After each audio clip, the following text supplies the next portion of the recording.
આણંદમાં કડાણા ડેમમાંથી પાણી છોડાતા મહી નદી ગાંડીતુર બની છે। વહેરાખાડી નજીક મહી નદીમાં પાણીનો ધસમસતો પ્રવાહ જોવા મળ્યો। વહેરાખાડીમાં મહીસાગર માતાનું મંદિર પાણીમાં ગરકાવ થયું છે। કડાણા ડેમમાંથી છોડાયું છે 1.5 લાખ ક્યુસેક પાણી। મહી નદી કાંઠાના 26 ગામોને એલર્ટ કરવામાં આવ્યા છે।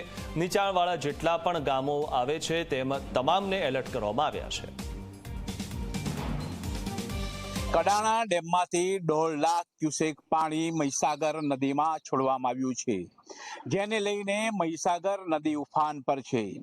અમે જે દ્રશ્યો આપને બતાવી રહ્યા છે તે દ્રશ્યો છે આણંદના વહેરાખાડી પાસેના, કે જ્યાં મહીસાગર નદીમાં પાણીનું સ્તર વધ્યું છે અને તેના કારણે મહીસાગર માતાનું મંદિર અને જે લગ્ન ચોરી છે તે પાણીમાં ગરકાવ થયેલી જોવા મળી છે। પાણીનું સ્તર હજુ પણ સતત વધી રહ્યું છે અને તેને લઈને આણંદ જિલ્લા વહીવટી તંત્ર દ્વારા પણ આણંદ જિલ્લાના 23 જેટલા ગામોને એલર્ટ કરવામાં આવ્યા છે અને દરેક ગામના જે તલાટી છે તેમને ગામમાં હાજર રહેવા સૂચનાઓ આપવામાં આવી છે। અત્યારે જોઈ શકાય છે કે મહીસાગર નદીનું પાણી ખૂબ જ વધી રહ્યું છે અને તેને લઈને અહીંયા પણ લોકો આ નદીમાં વધેલા પાણી જોવા માટે આવી રહ્યા છે। બુરહાન પઠાણ, G24 કલાક, વહેરાખાડી।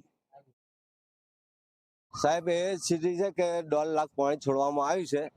તે અત્યારે લગ્ન ચોરી છે, આટલો પથ્થર છે એ ડૂબી ગયા છે અને 20 થી 25 ફૂટ લેવલ ઊંચું આવી ગયું છે।